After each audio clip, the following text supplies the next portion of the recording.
Hi everyone, I'm Doug from DigiPen in Redmond. In this video, we'll learn how to make sure the game isn't too difficult so that it's still fun.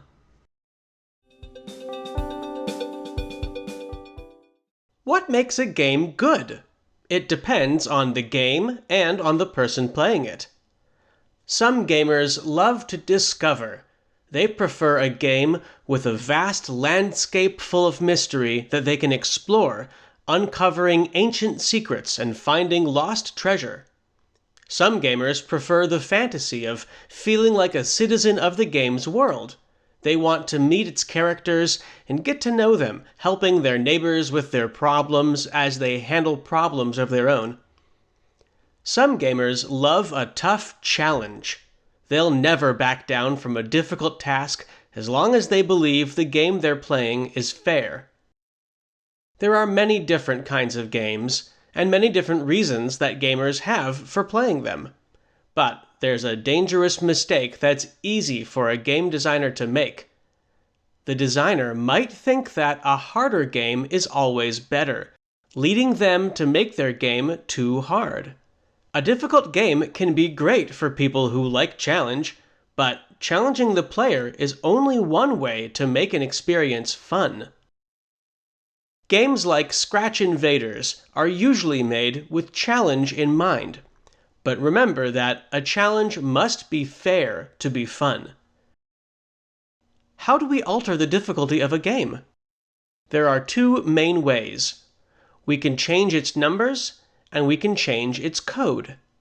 It takes longer to make good changes to code, but those changes often have larger effects. Let's look at the ways we can alter the difficulty in Scratch Invaders by changing its numbers. We can change the sizes of the hero or the enemies. Smaller targets are harder to hit. We can change the sizes of the heroes or the enemies' bullets. It's harder to avoid a bigger bullet. We can change the speeds of the heroes or the enemies' bullets. It's easier to react to a slower bullet. Look through the game and find the other numbers that you can change. What effects do they have on the game's difficulty? Now, what if we were to change some of the code, either by moving or deleting the code blocks that are already there, or by adding more of them? There's a lot we could do with small changes. We could change the number of rows of enemies. If there are more enemies, then there are more attacks to avoid. We could make the enemies move. It's harder to hit a moving target. Then we could change their speed or movement patterns. We could make it so that it takes more than one hit to beat the hero or the enemies. Then we could change the number of hits the hero or the enemies can take. Whatever you do, there's something important to remember. Nobody is better at playing your game than you are. If other people think your game is too hard, it probably is. If you're the only person who can complete it, then it's definitely too hard. Keep your game fair.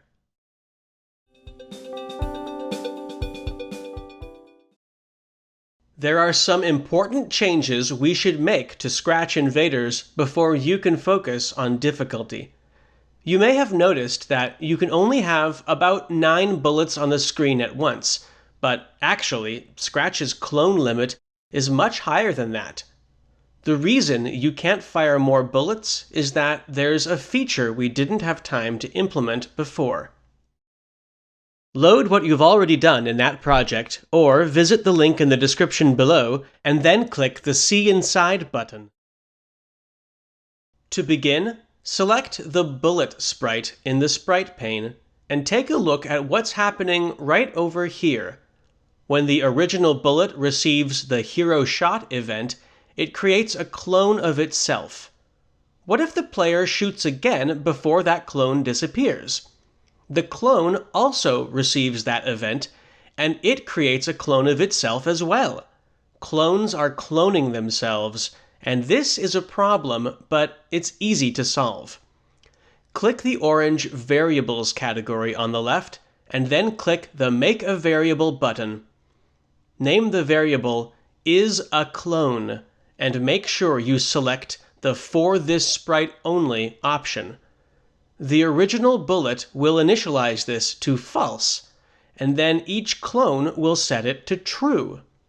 Find the set block in the block palette and add it to the body of the initialize function. Select is a clone from its variable list. In its value field, type false. Add another set block to the body of the clone startup function. Select is a clone in its list too, but in its value field, type true. Now we just need to check the value of this variable before the bullet can clone itself. If it's false, then the cloning can happen. Click the gold Control category. Find the if-then block and drag it into the code area. Remove the Create Clone block from the When I Receive block and attach it inside the mouth of the if-then block. Then attach the if-then block to the When I Receive block. In the condition slot, we'll check the value of our new variable. Click the green Operators category and find the equals block. Put it in the condition slot of the if-then block. Now click the orange Variables category and find the Is a Clone reporter block. Put it in the left value field of the equals block. In the right value field, type false. This completes the bullet refactor. Click the green flag and try firing as many bullets as you can. You'll see that now you can have more of them on the screen than before. This is an important feature. We're going to move on for now, but you should refactor the enemy bullet in the same way. When you do, don't forget to use the For This Sprite Only option when you make the enemy bullets is a clone variable. Next, we've got another improvement to make to the bullet. Perhaps you've noticed that the way things are now, the bullet continues after hitting an enemy. This means that a single bullet can take out many enemies before it is deleted. Let's change this by giving the bullet a function to check whether it has hit an enemy. In the Bullet Sprites code area, click the pink My Blocks category and click the Make a Block button. Name the new function Enemy Check. Now click the gold Control category. Find the if-then block and add it to the body of the Enemy Check function.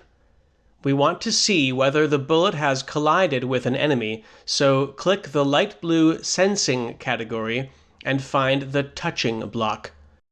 Put it in the condition slot of the if-then block and select Enemy from its list.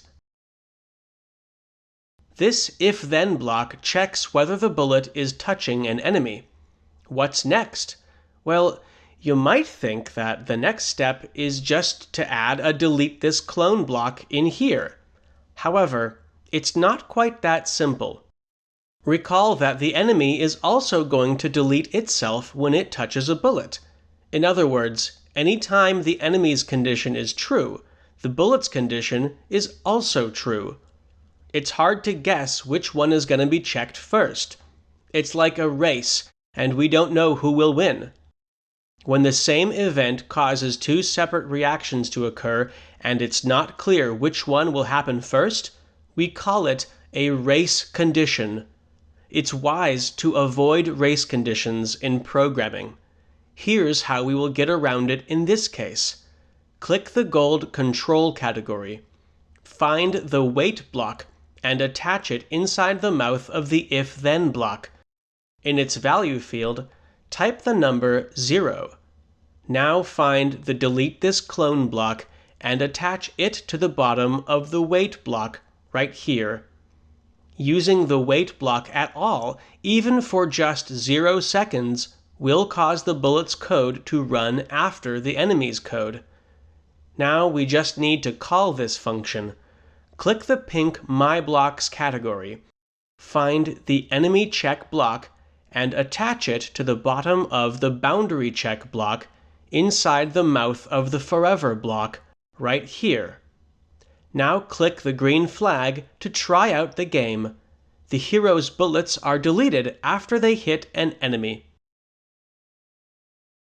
Now that we've made these changes, what else could you do to the game? You should explore with the enemy's code. Can you figure out how to add more rows of enemies in the starting wave? Whatever you do, remember not to make the game too difficult. Keep fairness in mind.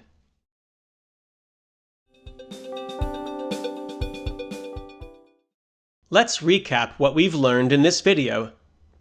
First, we discussed some of the things that different players look for in the games they play, including discovery, fantasy, challenge, and many more. We observed that challenging the player is only one way to make a good game, and that it's easy for a game designer to mistake difficulty for fun and make their game too hard. Next, we covered just a few of the many ways that we could alter the difficulty of Scratch Invaders by changing only its numbers.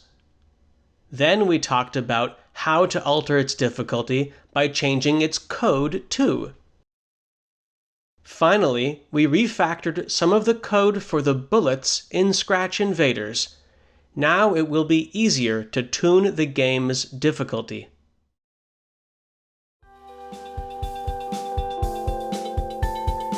In the next video, we'll give the enemies in Scratch Invaders the ability to move around.